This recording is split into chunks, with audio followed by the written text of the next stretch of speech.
Ilang saging now?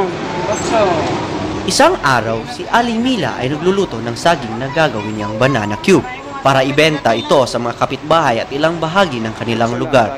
Ang anak niyang si Letty ang siyang naglalako ng mga ito tuwing alas 2 ng hapon dahil mas mabenta ang mga banana cue nila sa ganitong oras para sa maging snacks at pampatuwid sa gutom.